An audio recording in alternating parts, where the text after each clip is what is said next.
Assalamualaikum warahmatullahi wabarakatuh. Perkenalkan, nama saya Marwah, kelas PGMI 5C. Di sini saya akan mempresentasikan proposal skripsi yang berjudul Implementasi Media Gambar untuk Meningkatkan Semangat Belajar Siswa Sekolah Dasar. Langsung saja saya akan langsung masuk ke bagian bab 2, tinjauan pustaka. Yang pertama, teori-teori yang terkait dengan judul yang akan dibahas. Di sini kita akan mengambil teori yang membahas tentang gambar dan media. Langsung saja, yang pertama, gambar. Gambar adalah sesuatu yang diwujudkan secara visual dalam bentuk dua dimensi atau curahan. Gambar-gambar yang dapat digunakan untuk proses pembelajaran, contohnya seperti foto, ilustrasi, lukisan, dan lain-lain. Kemudian media gambar. Media gambar adalah salah satu alat peraga yang efektif untuk menstimulus anak.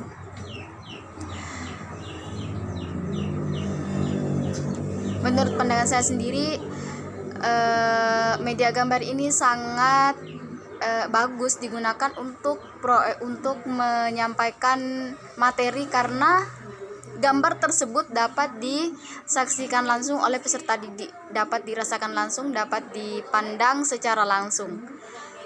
Jadi mereka akan lebih mudah dalam memahami, insya Allah. Kemudian menurut beberapa teori, di sini saya akan menyebutkan satu ahli saja. Yang pertama, menurut Sudirman, bentuk umum dari media gambar terangkum dalam pengertian media grafis. Sedangkan media grafis adalah suatu media berbasis visual yang terdiri dari simbol-simbol, gambar, titik, garis untuk menggambarkan dan merangkum sesuatu ide dan peristiwa. Media gambar adalah sesuatu perantara yang paling umum dipakai. Dia merupakan bahasa yang umum yang dapat dimengerti dan dapat dinikmati di mana-mana. Kemudian lanjut pada bagian kedua, penelitian terdahulu yang terkait dengan judul yang akan dibahas. Yang pertama, dengan judul penggunaan media gambar untuk meningkatkan hasil belajar siswa pada pembelajaran IPS di kelas 4 SD PT Lestari Tani Teladan, Kabupaten Donggala. Penelitian ini diteliti oleh Yuswanti. Kemudian penelitian yang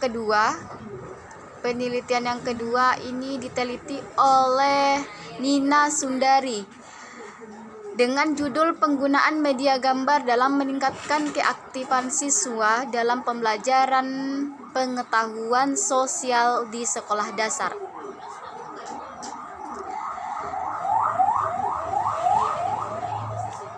Dari persamaan antara penelitian yang akan dibahas dengan penelitian sebelumnya adalah keduanya sama-sama meneliti tentang penggunaan media gambar pada peserta didik. Walaupun demikian, kita akan melihat banyak perbedaan antara penelitian terdahulu dengan penelitian yang akan dibahas, karena setiap daerah atau sekolah pasti memiliki latar belakang kebiasaan yang berbeda, sehingga metode dan media yang diterapkan perlu disesuaikan dengan tempatnya.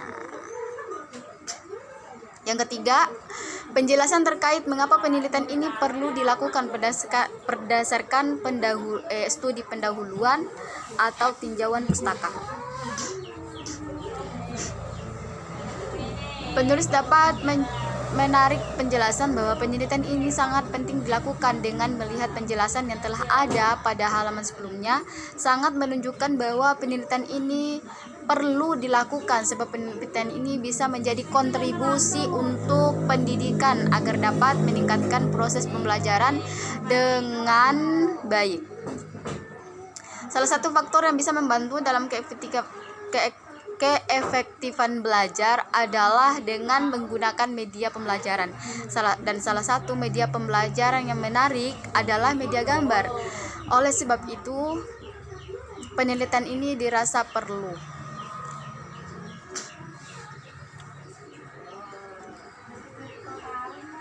Kemudian lanjut pada bagian ketiga atau bab ketiga, metode dan pendekatan penelitian. Di sini penulis metode penelitian studi kasus. Penelitian ini adalah penelitian studi kasus. Pada penelitian ini penulis menggunakan metode penelitian kuantitatif. Metode penelitian merupakan prosedur atau cara ilmiah yang mendapatkan data dengan tujuan tertentu.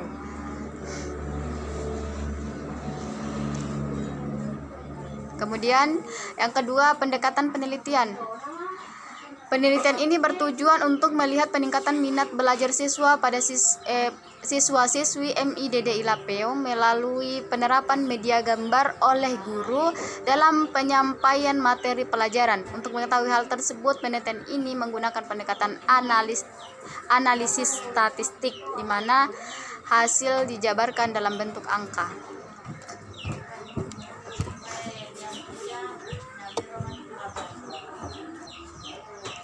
Kemudian lanjut pada bagian ketiga, populasi dan sampel. Populasi adalah wilayah generasi yang terdiri atas objek mempunyai kuantitatif dan karakteristik tertentu yang ditetapkan oleh peneliti untuk dipelajari dan kemudian ditarik kesimpulannya. Dalam penelitian ini, penulis mengambil populasi atau penelitian dilakukan, penulis populasinya adalah siswa sekolah MIDD-ILAPEO. Kemudian sampelnya adalah siswa DD-ILAPEO kelas 4 SD atau kelas 4 MI. Variabel.